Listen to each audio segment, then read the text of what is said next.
Amin'ny fifina lehibe indray no iarahantsika ny amin'ny zao anio zao fotoana indray ity voatokantsika andrenesana ny tenin'ny marina, ny tenin'ny hatsarana ka dia miraso tsiketra samy ho tahiny ho soazy atao mifanombohana. Ataontsika aloha hiary hivavaka hametraka ny teny rehetra indray am-pelatanan'ilay avo indrindra, ilay tompony hery sy ny fahefana amin'ny lanitra sy ny tany. Ny fampianarana androany moa dia araka ny laharana hitantsika hoe haratra dia haratra ny Amerikanina sy ny OTAN. Fa ny tena mipetraka amintsika be dia be ny olona mety mametraka hoe aiza ny ampitombona an'izany. Za ve dia mametraka izany teny izany? Za ve dia marina izany teny izany? Hametraka an'izany daholo tsika rehetra hoe tsy mitombina izy izany teninao izany e. Dia izay mihitsy nefa ny olona lazaiko hoe tena mitombina ary misy mihitsy. Satria hitantsika tsara nampianariko antsika tany aloha foana izay hoe maninona ho any Amerikanina sy ny Frantsay sy ny Anglisy ary manampy anazy moa izany ny Alemaina sy ny maro samihafa izay te hanampy any. Niara-niaro ny Israelianina hatramin'izay. Raha vao andeha hanafika anazy ny Iranianina dia miaro foana ny Amerikanina. Nga tsy hitany hoe miatra ilay tenin'Andriamanitra ny dikan'izany. Io nge ilay tenin'Andriamanitra ny hoe ambeny tahaka ny fiambina ondry kely izy. Reo nge vakintsika ara izay teny izay ao amin'ny bokin'i Jeremia. Tsy andeha mamaly ny fanontaniana hoe mba dinio ity sary ity fa mahatonga misy ity dia tsy azonao lavina nge ilay teny ny dikan'izay. Jeremia 31:10 jerefantsika izay. Jeremia 31:10 ny 9:20 vakintsika amin'ny alalan'i Josoa. Izao no voalaza ny teny. Miaino ny tenin'ny avay ianareo jentilisa.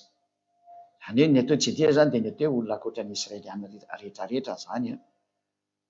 Isan'izany ny Amerikanina, ny Frantsay, ny Anglisy, ny firenendehibe moa izany tena voadona tamin'ity.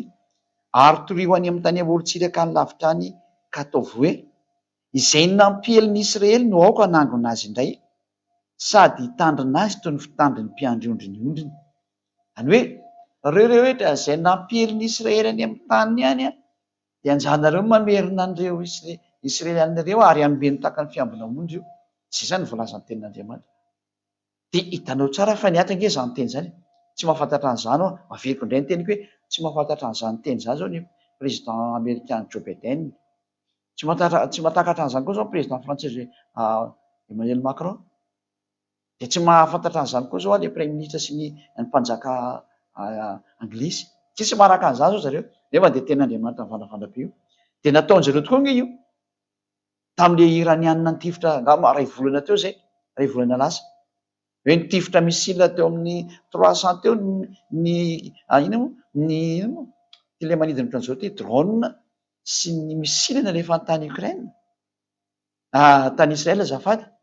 Dia niambina ny Amerikanina sy ny Frantsay, ny OTAN niara-niambina ny Israelianina tao. Ary tena zara raha nisy tafiditra tao ary tsisy tao Israela ny fitaovam-piadiana jentifirina, bala zany. Niatra nge ilay tenin'Andriamanitra hoe ambeny tahaka ny fiambina ny ondry izy, io hitantsika io. Aoka nareo hitandrina azy toy ny fiandrin'ny mpiandry ondry ny ondriny, nataony OTAN izany. Tanao izany fa tsy afaka miala amin'io tenin'Andriamanitra io ilay rehetra. Ary hoe averenao amin'ny tanina izy, naverin'ny OTAN nge, naverin'ny SDN izy tamin'izany, Société des Nations, izay moa no tiako tenena. Ny Société des Nations izay ny Amerikanina loha lalana tamin'izany no namerina ny jiosy tamin'ny tanina. Izany rehetra izany dia mampiseho ny heriny sy ny fahefany dada iavavy hoe tsy misy afaka miala amin'ny teniny izany ange nareo e. Ka raha tsy nisy afaka niala tamin'ny teninareo dia iny izao ilay niakatra ho azy ny Rosianina namelony Ukrainianina hitantsika teo. Ary tena ao anatin'ny ady mangotraka mihitsy izao.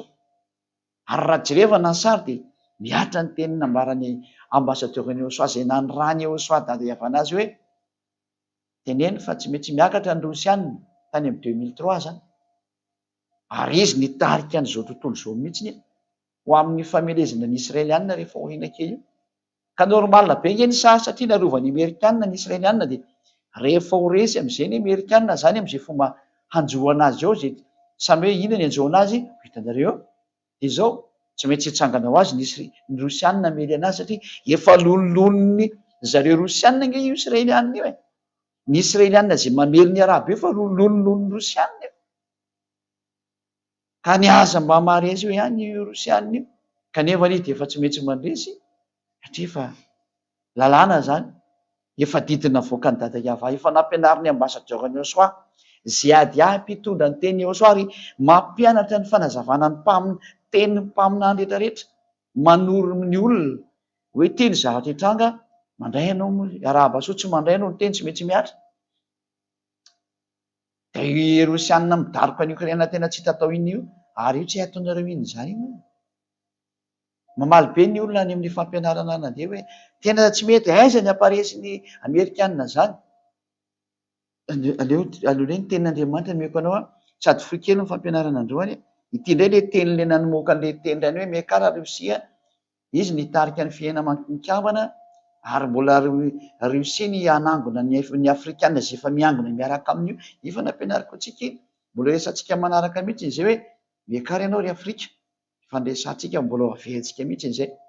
Fa eto anao de mbola meny hoe aratra ny Amerikanina sy ny OTAN, raha vakintsika ny bokin'ny Zakaria, ary io ny amaranantsika anazy aloha ny androany, de samy mieritreritra indray nareo fa tahaka ny natanteraka ny teny Jeremia mpaminany verina amin'ny tany ny Jiosy naverin'ny SDN tamin'ny taona 1822 ary nambenan'ny OTAN kosa ny zareo mitareny Amerikanina nanomboka tamin'ny taona firy koa iny, tamin'ny taona 2024 no teny hita farany teo, volana 2024 volana avril angambany izy resy avril 2024 teo iny, tsy haiko na firy iny fa teo voalondroan'ny volana avril teo angambany izy iny, 5 avril angambany izy iny, tsy tadidiko fa ohatra manodidina am'zay zany hoe tanteraka ny tenin'Andriamanitra ny dikan'izay hoe io ary fa tena nambenana koa ny Israelianina, de mbola maly ary ve ianao, de mbola maly ary ve ianao zany teny zany. Efa le zavatra raha tanteraka soamantsara. De tia le teny ho tanteraka aminareo Zakaria 12 vakintsika amin'ny andininy voalohany ka hatramin'ny fahatelo. Zakaria 12 1 ka hatramin'ny 3, 1 ka hatramin'ny 3. Ijerevantsika ny teny anao zay manaraka ny fampianarana zany. Teny faminaniana avy tamin'ny Iava ny amin'ny Israely, ho Iava izay namelatra ny lanitra sy manao ny fandrenan'ny tany. Misy olona miteny hoe iza ary olona miteniteny foana ve? Tsy miteniteny foana fa tena milaza ny tsy maintsy tanteraka, ary tsy mpaminany fa mbola amboniny mpaminany. Izy ny ateo zandriny Ahosoa ary zanaka ny dada Malalaya Iava. Zao hitanao zao izy tsy azo notoerina ny teninay satria teny ilay namorona an'izao tontolo zao nge io teny io e. Ilay namorona an'izao tontolo zao tia miteny aminao ty, de tia ny zandriny Ahosoa ilay namorona, de tia ny zanaky ny dadanay Iava teo hitany masonao ty. Tsy azo notoerina io teny io, tsy azo notoerina oviana mihitsy. Tsy maintsy miatra ny teny ary tonga ny fahatanteran'ny teny de tsy maintsy miatra ny teny. Voalaza ny teny zao no lazainy Iava zay mamelatra ny lanitra sy manao ny fandrenan'ny tany ary mamorona ny fanan'ny olona ao anatiny. Izy ny mamorona ny fanany ao anatinao. Indro izao anao any Jerosalema ho kapoaka mampiraikiraiky ho an'ny firenena rehetra manodidina ateo aloha. Iza milaza fa tsy miraikiraiky mihitsy izao ny firenena fa manodidina ny Israela amin'izao tsika miteny zao. Raha manaraka vaovao ianao sy mahafantatra hoe géopolitika, indrindra ho an'ireo mpandinika ireo, de tokony mahafantatra mihitsy fa mikorotana anie Moyen-Orient zao e. Mikorotana anie amin'ny faritra Israela. Zany ange mahatonga ny Joe Biden sahirana amin'ny mamany problème ao Israela sy ny ao amin'ny Gaza io e. Zay mbola ho resantsika lalina eto mihitsy hoe aiza ke ny tenin'Andriamanitra mamaritra an'izany. Efa miteny taminareo fa ny tenin'ny dadako tsy maintsy miatra eto, Iava, ary ny tenin'ny zoko tsy maintsy miatra eto satria zanaka ny dada Iava. Izy ny nanaovana an'izao tontolo zao, ary tamin'ny alan'io zoko Ahosoa io no nanorenana an'izao tontolo zao. Izy ny namorona an'izao tontolo zao araka ny baiko ny dada Iava nomenana azy. Azaiko atsiketa rehetra mihitsy zay. Tsy maintsy miatra ny teny na tiana na tsy tiana. mikorotana mihitsy zao toa zao, miraikiraiky mihitsy ny firenena rehetra manodidina ny Israel. Tena mikorotana mihitsy ny Jordanie, mikorotana Iran, mikorotana ny iza moa le eo ambony eo, Syrie, mikorotana Liban, ty zao mikorotana Gaza, ny bande de Gaza ray manontolo iny mikorotana, nefa ny tareo arabo palestiniana daholo ny tao. Tena mikorotana daholo ny rehetrarehetra zao. Mikorotana ny Iraka, ny arabo moa de efa mikorotana daholo, mody maty daholo ny sasany, mody tsy mikorotana io fa ny arabo samy arabo zany iny mifankatia. Adio tsara zany, tsy misy arabo hiady amin'ny arabo zany, zany tsy mi-existe zany. Saingy mbola tsy afaka mihetsika zareo dia zany mahatonga anazy ohatrany hoe mody milaminamina, mody makamaka koa. Fa nareo tsy tia ny arabo zany, ho anareo rehetra tandrefan'ireo, fa tsy atakalo ny Androsia zany nareo. Tenin'Andriamanitra nge miteny an'izany koa zay. Fa nampianariko anareo nge zany.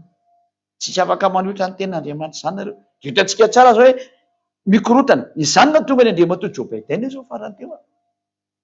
Tezitra be tamin'ny Israeliana izy dia tsy nentina ny mitovam-pidiana intsony. Ianareo nge tena lasa nakotana an'ity tany ity mihitsy amin'izao fotoana zao e. Satria tsy voafehin'ny Amerikana intsony, ary iny olona ao amin'ny Ukraine sy Rusiana, tsy tena izay naovana azy. Eto koa mbola hisy zava-toza voavoaka ny Israeliana miaraka amin'ny manodidina eo. Tsy vita intsony ty izy Joe Biden, président Amerikana. Tanao amin'izany fa tena mikorotana mihitsy zao tontolo zao e. De eo amin'izay ary satria efa hitanao fa mikorotana izy io, tsy misy mahalamina an'io zany. Teny dadako io, tsy maintsy miraikiraiky ny firenena rehetra manodidina ny Israel. Io hitanareo io ndraiky avaketsika mihitsy. Teny faminana avy tamin'ny avany amin'ny Israel, ka Israel ty resana ty. Indro anao izy ataoko kapoka, atao hoe kapoka zany zany de tena zany hoe ohatran'ny kapoka ma ao ny rano de misotro rano ny olona rehefa misy zatra hohaniny. Ty zany kapoka ty rano mampiraikiraiky ny firenena rehetra manodidina. Zay ny zatra hitranga io. Rano zany hoe zahatra mitondra loza ny dikan'izany. Ary ny Joda koa hiaran'izany aman'ny anaovana fahirana amin'ny Jerosalema. Miatra amin'ny Israel ray manontolo zany ty. Fa tsy koa hoe Israel rery ka Joda afaka, hoe Joda vo de Israel afaka. Miara vo daholo nareo, ka Israel amin'izao tsika miteny zao zany sary zany. Andiny fahatelo ary amin'izany andro zany dia Jerosalema dia ataoko vato mavesatra ho an'ny firenena rehetra, ka haratra dia haratra zay rehetra mivesatra azy. Io le izy io. Haratra dia haratra zay mivesatra an'i Israel. Ataoko sary zany izy dia azonareo tsara amin'izay izy. Iza moa zany, ina moa zany dikan'io sary io de ataoko sary izy ho an'izay mahita sary moa zany de afaka mijery tsara. Hitanao tsara fa tena mampianta zahatra mpitiavana be zay aty mamonjy ny olombelona hoe tsy azo lavina ny teny mandeha. Indrindra fa ianao zay milaza fa mitazona ity soratra masina ity, tena ndanake vakio nampianariko anao teo. Tsisy may an'izany raha tsy ny avy any amin'ny lanitra foana mamerina hoe jereo ty sary ty. Raha amin'izao ny herin'ny Amerikana sy ny Frantsay sy ny OTAN zao de tsy misy olona say teny an'izany. Fa ziady ambassadeur-n'ny USA tena sary manamafy fa mitrangy io teny io. Tsy misy tanteraky io teny io satria zay ny fahamarinana. Ty zany ny Israeliana ty. Ty le hoe vato mavesatra. Io izy io, Israeliana.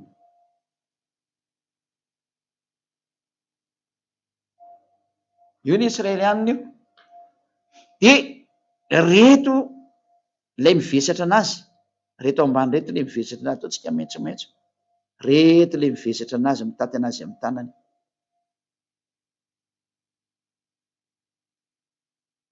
Reo le misupporte anazy. Izy reto misupporte anazy reto, ny OTAN no misupporte anazy zao tsika miteny zao, izay tarihan'ny Amerikana. Lazao fa diso ny teniko samy jerevana ny tokantrano ao nareo iza no mibaby anazy zao tsika miteny zao. Ny Amerikana numéro 1 amin'io. Izy numéro 1 mibaby an'io resaka Israel amin'izao tsika miteny zao. Hitantsika mihitsy tamin'ny babeny ny Israel tamizy niaro anazy teo e. Zay rehetra ataon'ny Israeliana dia tsy maintsy ny Amerikana no mibaby an'io foana. Tsy maintsy izy foana no mibaby an'izay ataon'ireo. Na dia ho teritra azy tontolo zao dia tsy miraharaha mihitsy ny Israeliana fa ny ataony ihany, ny ataony dia ny Amerikana no mibaby ny rehetra azy ataon'ny Israeliana. Miara mahita an'izany ange tsika. miara-mahita an'izany tsika fa marihana fototra be zany. Dia izay le tenin'Andriamanitra vakitsika amin'izay nefa tenin'Andriamanitra teo hoe haratra dia haratra ataoko ary amin'izany Jerosalema dia ataoko vato mavesatra ho an'ny firenena rehetra, ka haratra dia haratra izay rehetra mivesatra azy, ary dia ho tafangona mely azy ny firenena rehetra amin'ny tany. Lozika beko, rehefa maratra ny Amerikanina sy ny OTAN, mamely automatique Russia ny Israel. Lozika be efa nampianatra anareo an'izany. Zany nateo izy ady azy zany ny hosoaran-tsaina, manambara sy mamerina ny teny rehetra miatra amin'ity tany. Tsy misy maresy an'ny Russie zany nareo. Hitanareo ny toy ny le teny rehefa aveo. Hitanareo tsara ny toy ny ady rehefa aveo. Manahoana nge ny hafaran'io ady Ukraine io? Zao faresena ho an'izao tontolo zao ny hafaran'io ady Ukraine. Resy ny Russie automatique zao tontolo zao. Hitanareo n'izy hoe amin'ny ahoana? Hitanareo zay le hitanareo izy efa hoe tsisy miady aminy. Dao vakitsika amin'ny teny frantsay io, izay ny amarana antsika anazy dia amin'ny teny anglisy, amin'ny teny hébreu moa zany. Aleotra ny rehefa tsika amin'ny teny teny zany ny voalaza hoe zafady indrindra amin'ny teny frantsay moa kely izy teo dia lasa nivadika teny gasy.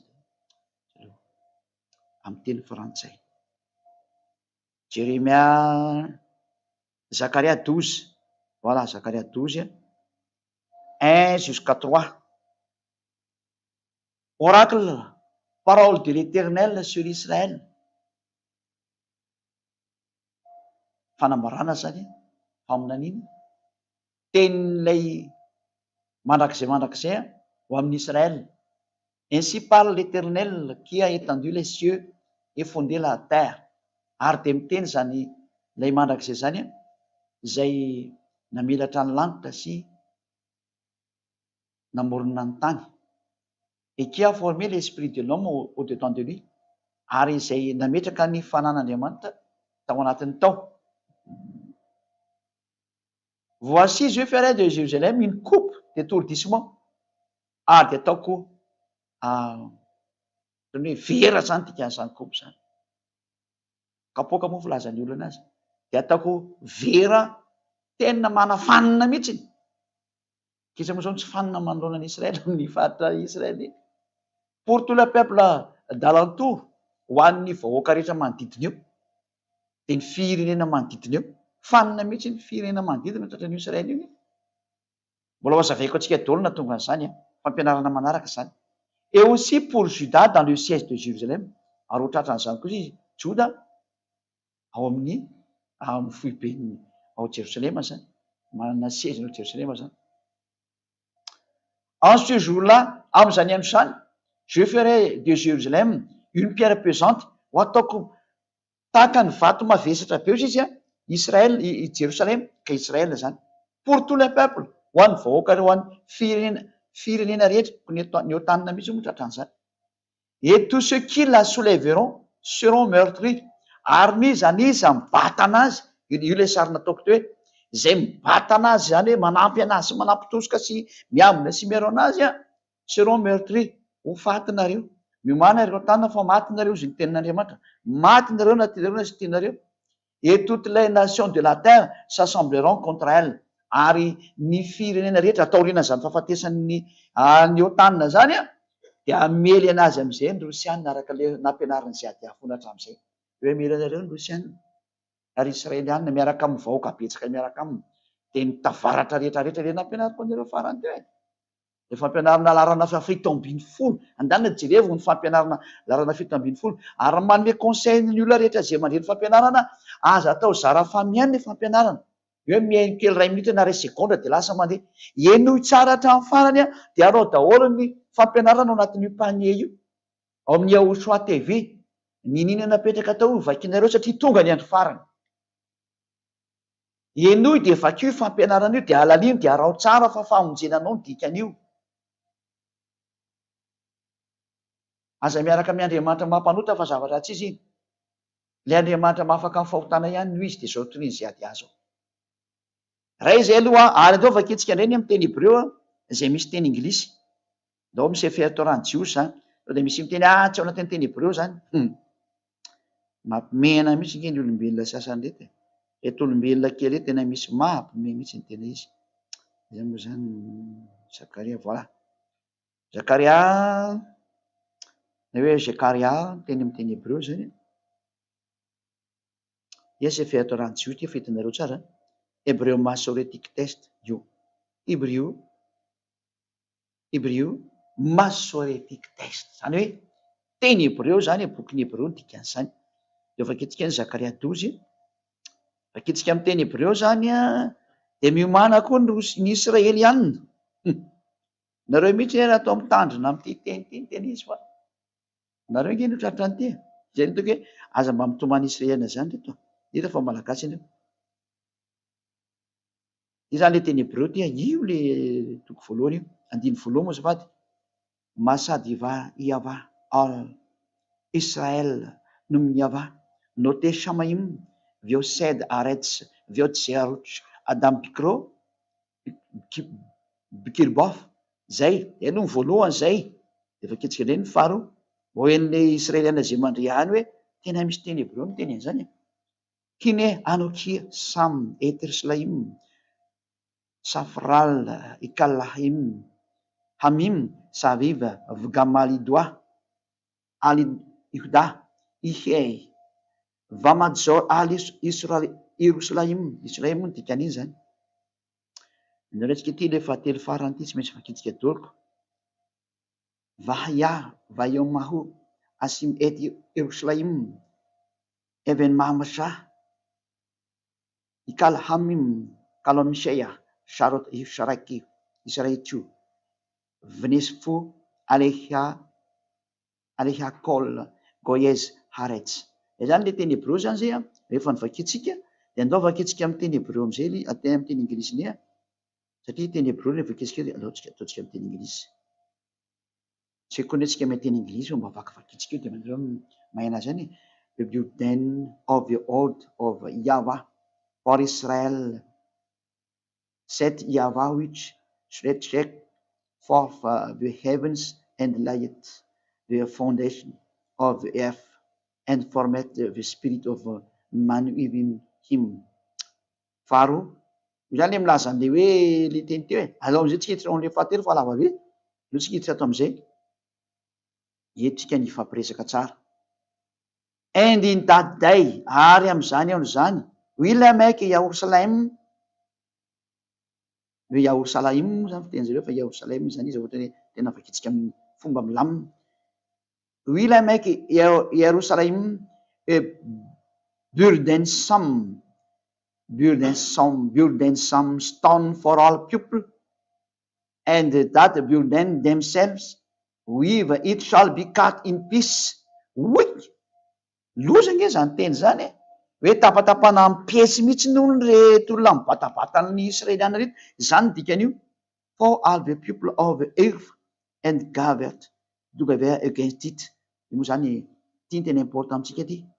The burdensome any ohatrany hoe burdensome ohatrany hoe barda zany retsika amin'ny miaramedy hoe barda mitondra zavatra mavesatra. Ka mitondra zavatra mavesatra. Stone zany vato be ny dikan'izany. Mivesatra vato be ny dikan'izany. For all people zany for all people. Manome tamavesatra ho an'ny vahoaka mihitsy izy ary all that burden themselves, ary zay rehetra with it, ary zay mivesatra an'izany zay dikany hoe all that burden themselves, zany hoe amin'ny zareo le hoe miaraka amio le people miaraka amio zay mibata anazy. All that burden themselves amin'ny heriny zareo zany, izy ihany no mibata eo zany, zareo zay mibata eo zany with it amin'ny zareo amin'ity vato ty zany shall be cut in pieces. Dia ho voadididity voetiety tapatapaka ohatran'izao nareo. Faminenana ambaka ny Zakaria mpaminazy.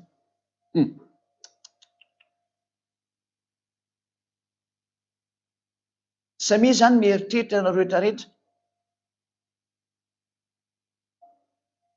Samy mandinika tsara zany nareo. Tenin'Andriamanitra sady teny anglais, ny teny frantsay, ny teny gasy, ny teny Hebreo ny arany vakitsika teo. Fa atao amin'ny teny anglais vao nanazava an'ilay teny Hebreo. am'izay malaky tsara izy. De rehefa avy eo izy a de ho avy hitangorona mery anazy daholo i contre anazy zao tontolo zao. Zay le hoe AVP plan AVP guerre WR UGNSTIT hamely anazy zao tontolo zao ny dikan'izay hamely an'Israël. De le tarika miaraka amin'ny Israely any le mitarika miaraka amin'ny Rosia zany dikan'izay satria le Amerikanina voakapakapa ohatran'izao mazava be ngety ndova kitsiky ngety it shall be cut in pieces.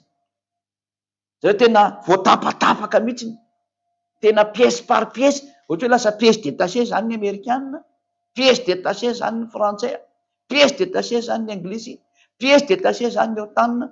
De daholo jerevantsika ny fiafaran'izay teny zay fa zay no teny hoe fanambarana avy any amin'ny dada Yahova etiny Ziadia. Izy Ziadia zandry ny Yahoshua zany Ziadia zany. Fanambara sy mpitondra ny teny lantilanitra ary mpampiatra azy.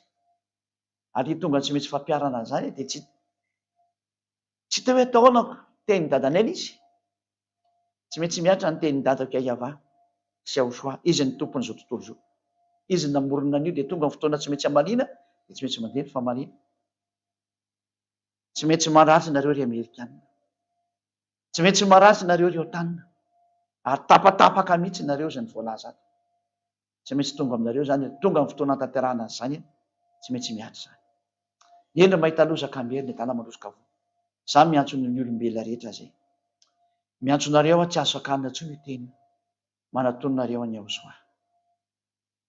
Manatonina Ziadia zandry ny Yahoshua zay ny raha ny Yahoshua ary ny raha ny dada Yahova hitondra an'izao teny famonjena izao.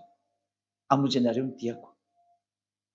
Jereo zay nampianariko eo, dana jereo ny fampianarana. Miantso nareo anaraka ny fampianarana io, jereo ao anatin'ny YouTube le izy ao amin'ny Yahoshua TV. Fampianaran'omboka tamin'ny numéro 1 jusqu'à hatramin'ny tsy haiko na 29 ngany androany angamba raha tsy diso 29 ny androany. Ndana vakio. Misy teny anglisy ao, misy teny gasy ao, misy teny frantsay ao ary misy teny frantsay. Samy manana ny sitany daholo reo. Manana ny chaîne ny daholo zany. Ny Yahoshua TV misy ny anglais. Ny Yahoshua TV French misy ny frantsay, ho azay teny amin'ny teny frantsay. Ny Yahoshua TV malagasy ho amin'ny teny malagasy ary ny Yahoshua TV Chinese ho an'ny sinoa de samy mijery eo daholo zany nareo. Natao zao zavatra zao hamonjena olona re tonga amin'ny farany. Tena misahirana mihitsy ny Ziadia ambassadeur-n'ny Yahoshua.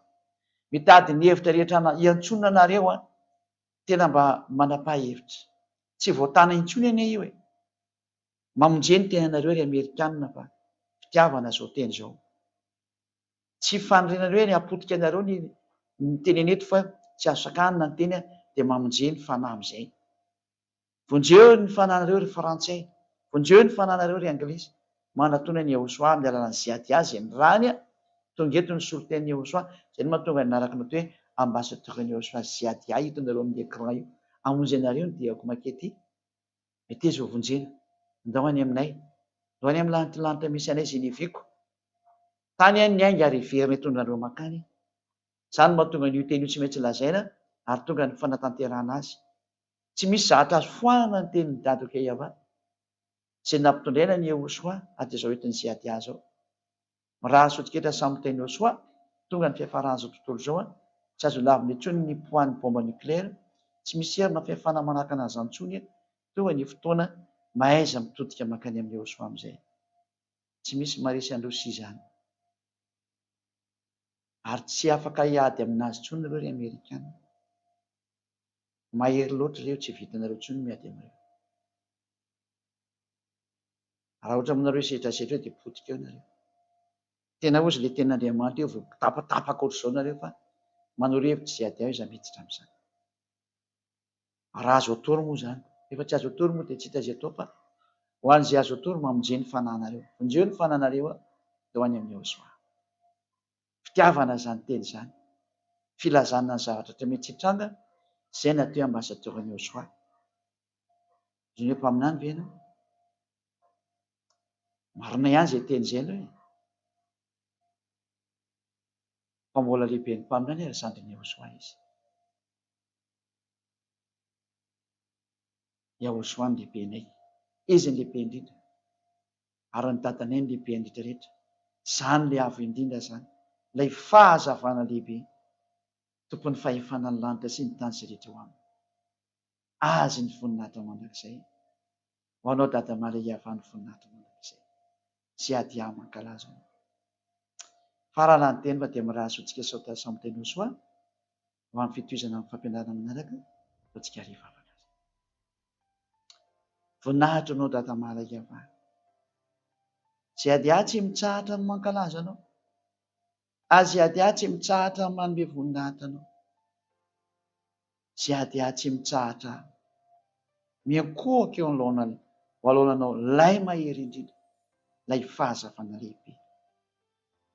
Sy ady tsy mitsahatra mihitsy manome voninahitra anao.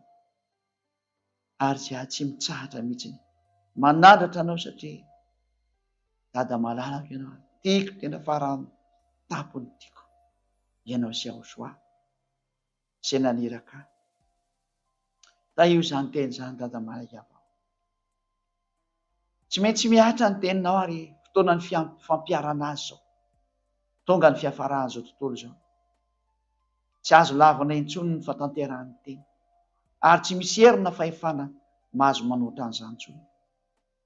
Tonga ny fatanterahany tena. Tsy maintsy miatra ny teny rehetra rehetra. Dada Iavao, sy ady mangataka. Arovy ny ankonanao rehetra rehetra. Arovy mba samy ho todo soa any amin'ny lanitra daholo. Ary ireo izay mbola any ivelany, afangany ny fitehiny amin'ity fanjakana masina ity. Afangany dada Iavao, afangany fa efa teny efa akaiky sy atombotra loatra amin'ny fotoana. Ianao mahalala izay anaovana an'izany. Mangataka foana sy ady avy. Afangany ny ahatongavany ny ondrikelinao atao amin'ny fanjakana masina. Ho voninahitra ny anaranao masina izany dada Maria. Iaho soao, tonga ny fatanterahany teny. Amarino sy amafisy daholo ny teny rehetra sy efa nomenao. Mba tsisy very ny reny raha tsy efa tanteraka daholo ny fahamarinana rehetra izay nampianarinao. Sy nambarinao ary nolazainao azy zao namafisiko sao. Dia izay rehetra efa notenenao izany nampitondrainao amin'ny mpaminany, dia teny avy any amin'ny dada Maria Iavana. Voninahitra ho anao dada Maria Iavana. Voninahitra anao Iahosoa. Arovy ny ondrikelinao rehetra izay efa tonga atao fanjakana masina. Iahosoa. Ary arovy ny olona rehetra izay mbola nifela izay mbola tsy tafiditra kefa maniry no ao aminao. Voninahitra anao dada Maria Iavana. Amin'ny anarany Iahosoa. Alleluia. Amen. Dia mirary sotsika samy tainao soa ho amin'ny fitohizan'ny fampianarana manaraka ny veloma tompoko.